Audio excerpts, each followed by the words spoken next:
एक बालक था तो एक महात्मा जी के आश्रम में जाता, सेवा करता, सत्संग सुनता, बड़ा सत्संगी था। एक बार वो 2 दिन नहीं आया। कहां रहे भाई तुम? महाराज मेरी सगाई हो गई। महात्मा बोले बड़ा अच्छा, लेकिन अब तुम हमसे गए। वो कुछ नहीं बोला।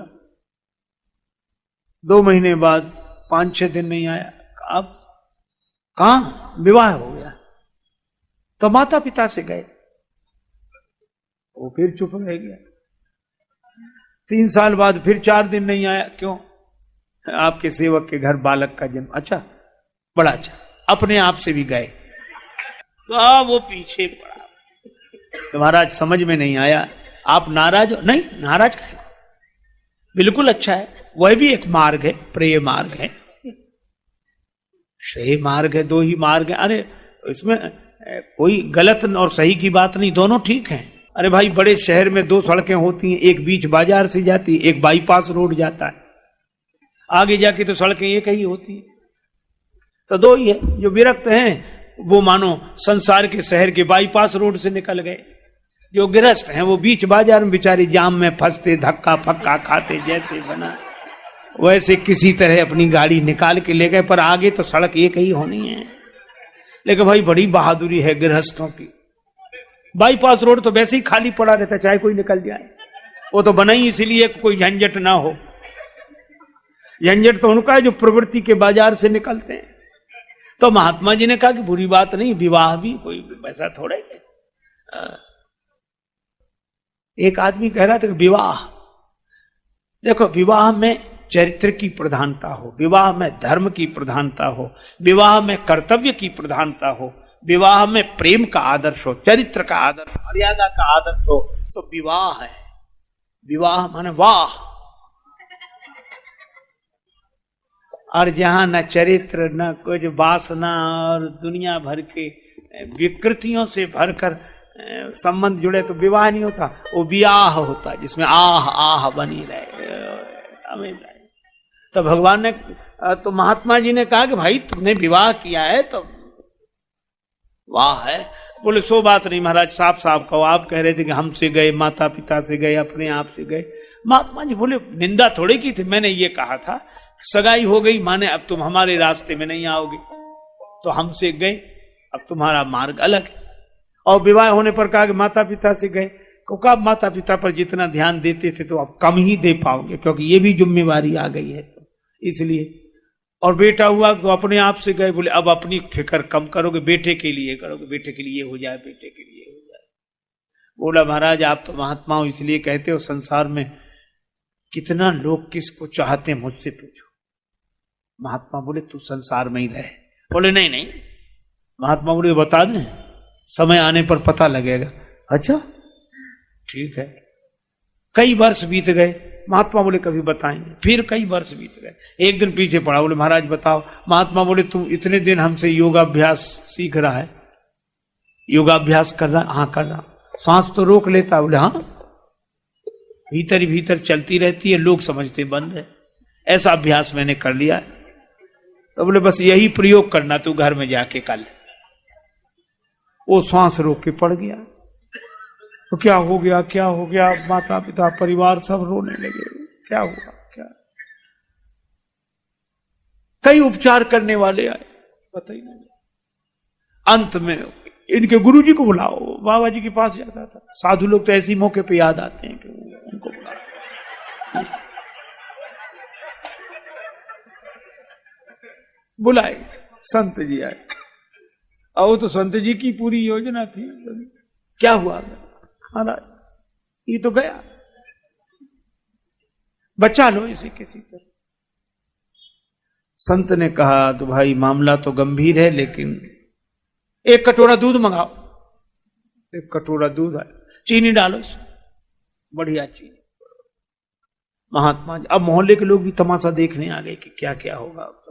अब महात्मा जी ने वो चीनी डला हुआ दूध का कटोरा ऐसे घुमाया उस पर, ऐसे साथ, और कुछ ऐसे जैसे मंत्र पढ़ रहे।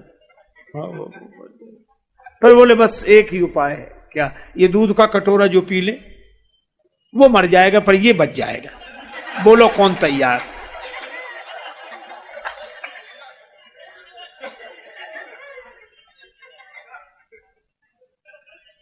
पिता ने रोते हुए कहा हम इसे चाहते तो बहुत हैं पर इतना नहीं चाहते।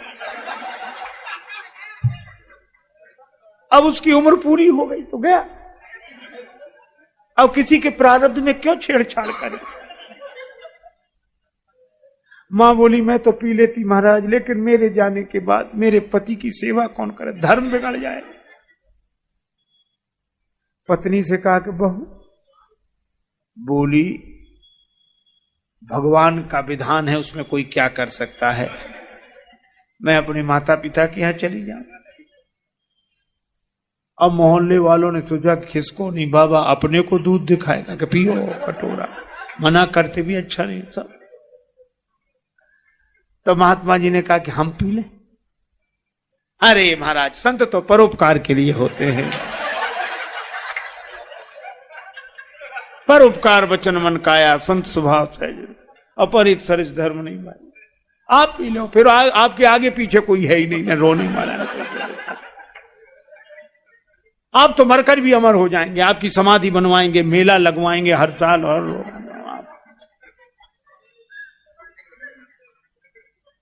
वो तो महात्मा जी जानते थे कि कुछ होने वाला तो है नहीं, और वो तो सब सुन ही रहा था पड़ा पड़ा।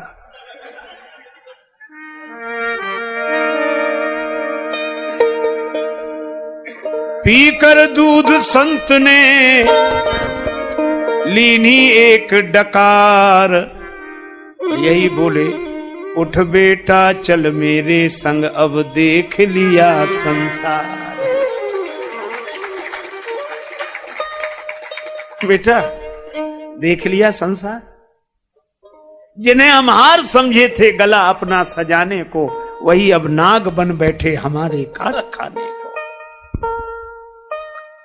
देखो सबसे ज्यादा दुखी आदमी को करती है आशा, और जब आशा पूरी नहीं होती तो व्यक्ति छटपटाता है, पागल होता है और कहता हमें इनसे ऐसी आशा नहीं थी। अच्छा सोचता है कि गलती इनकी, हमें इनसे ऐसी आशा, गलती अपनी आशा ही क्यों थी, वही तो परेशान करती है। सोचो तनिक कामना अपनी जीवन में दुख सुख भरती है, नहीं दूसरा दोषी कोई आशा ही निराश करती है।